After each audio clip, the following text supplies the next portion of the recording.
Hello, I'm Lynn Rollins, coming to you from inside the Louisiana Sports Hall of Fame and Museum, located in scenic downtown Natchitoches. Inside this fantastic facility, you'll find a nearly endless supply of sports memorabilia, from uniforms and game balls to medals, photos, and digital media. These help us tell the stories of our Louisiana legends. She's the newest member of the 2017 Louisiana Sports Hall of Fame class, Sue Donohoe, Dave Dixon Award winner. Sue, before I start, I want to recollect a couple of things because I think they're going to resonate with you. I've heard Dee Dee Bro, who's going into this class, tell of early days at LSU when she was having gymnastics meets and wrestling matches going on at the same time in the same arena. I can remember hearing Yvette Girard talk about going to Women's College Softball World Series, and literally on the same playing field or same complex, they were having a slow pitch league.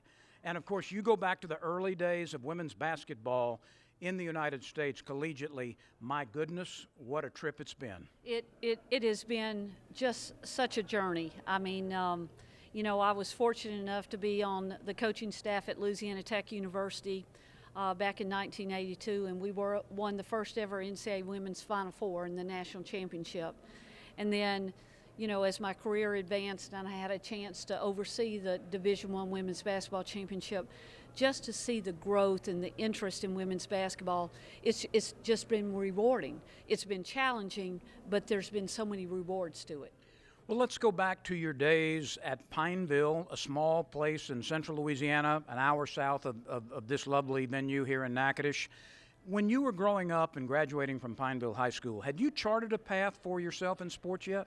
Not really. To tell you the truth, when I graduated from Pineville High School, I wanted to play college ball, but you know, you come to the point when you realize that your skill level has run out. And so I dedicated myself to excelling academically, and my path that I had originally chosen was to go into the medical field. And at the end of my sophomore year at Louisiana Tech, I said to my mom and my dad, who were both educators, I said, the medical field's not for me. And they said, well, Sue, what do you want to do? And I said, I want to teach and I want to coach. And you know what? I never looked over my shoulder. I changed my degree plan. I got my degree. I loved every minute of teaching and coaching until I moved into athletic administration. Sue, you've seen women's athletics go from almost an afterthought into premier events now nationally across the country, not just for championships, but day in and day out at many places. That's real easy to say in one sentence, but it's taken a long time to get there, has it not? It really has. It's taken a long time to get to where we are today. We're not where we need to be, but we've come so far, but we've got so far yet to go. I think one of the most rewarding experiences that I had was back in 2002 when I was vice president for Division I Women's Basketball. We hosted the Women's Final Four in San Antonio, Texas, and we hosted it in the Alamo Dome. First time the Women's Final Four had ever been in a dome, and a lot of people were critical. A lot of people didn't think we could pull it off. And I'm going to tell you, on semifinal night, when I stood on that sideline and we had 29,619 people there, I'll never forget that number. I looked up in the rafters and I thought, boy, we've come so far, and we really have, but yet we still have so far to go. What are your, as you look to the future and you talk about still distance to travel, what are some of the things you're envisioning? You know, I think, you know, finding, continuing to build support on campus level, I think that's critical, because when you build from the bottom, when you build at the campus level, you know, at the university level, then that continues to build the championship level. And you're not going to create fans overnight, but if we create women's basketball fans on the campus level, at the university level, then when it comes tournament time, those campus fans, those university fans, they'll turn into NCAA women's basketball fans. You know, I've covered men's sports and women's sports, and to me, quite honestly, the women athletes are more approachable. They're easier as a fan to pull for, in my opinion, because they're real. And you see the emotion, and you see the skill set, and you see the dedication to classroom. So there are a lot of things on the ground floor that are in place. There really is, and these are young women that go to their university. They play basketball, but they're going to get a college degree, and they're going to graduate with a degree in 4 years. Some of them may go to play in the WNBA, but the large majority of them are going to go contribute out in the community, whether it's in the corporate world, business world, medical world. They're going to go contribute, and these young women are young women that you can relate to. They're touchable, they're likable, they'll reach out to you just like you reach out to them. It's a little bit different in some other sports. You don't have that touchability like you do in women's basketball. What's the biggest challenge or the thing that you set your eye upon in your career and said, we've got to change this, this has got to be different?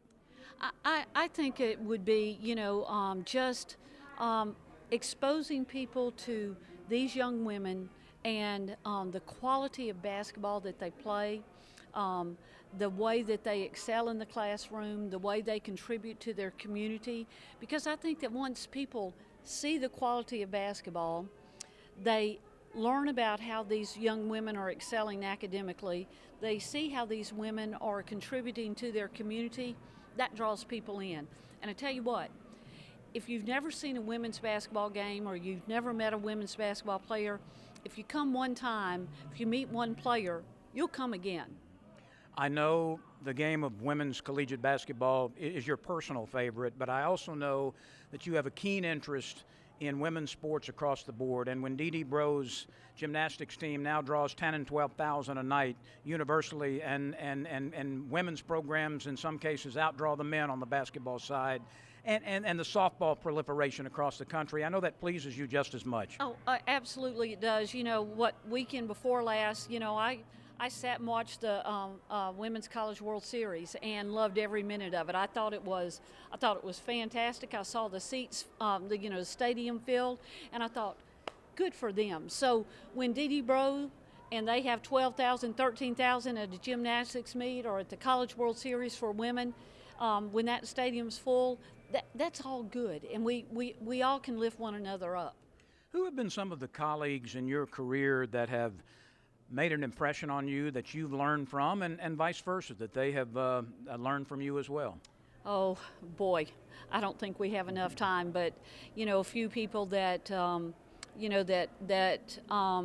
that showed me my path and helped me with that. Dr. Sylvia Stroups at Louisiana Tech University, Dr. Cliff O'Crump. They were mentors to me, and they showed me the way. And then they said, okay, we've shown you the way, you make your way.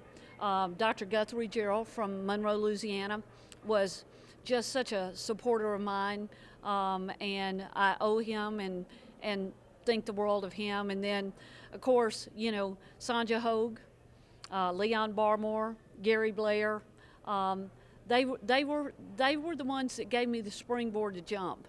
And then once I jumped, I've got so many coaching colleagues that we competed against one another, we recruited against one another, but we cared about each other, and we helped one another, and we supported one another, and we've just remained friends forever.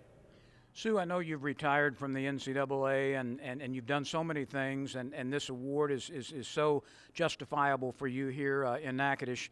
But is there still a list of things that you'd like to accomplish or maybe contribute toward their being accomplished? Well, the nice thing about being retired is I can kind of pick and choose. I still serve on the Women's Basketball Hall of Fame Board of Directors, and they've asked me to do some specialized projects for them. The Women's Basketball Coaches Association has asked me to jump in and help them with some specialized projects, and I've agreed to do both of those. And like I say, being retired, I can choose what project I want to do, when I want to do it, and if I don't want to do it, I just say, no can do. Aside from that, then every day I decide, am I going to go fish? Am I going to put up strawberry jam? Am I going to work in the yard? Or do nothing at all? And that's kind of nice place to be at. When you decide about the first one, Yeah. I'm not going to help you with the jam or the yard, but the fish, we might have something we can Okay, do. We can do that. We can do that. This little lake that I live on is a private fishing lake, and I mean, there's great bass and brim and catfish and crappie in it, and you can get up any day and catch anything you want to. You have earned the life that you have carved for yourself, and the sport of women's basketball and women's sports in general owes you and other pioneers a great deal. Congratulations on your selection as the Dave Dixon Award winner and your inclusion in the 2017 Louisiana Sports Hall of Fame. Well, I thank you so much, and you know, for what I gave to the game of women's basketball, you know, it gave so much more back to me.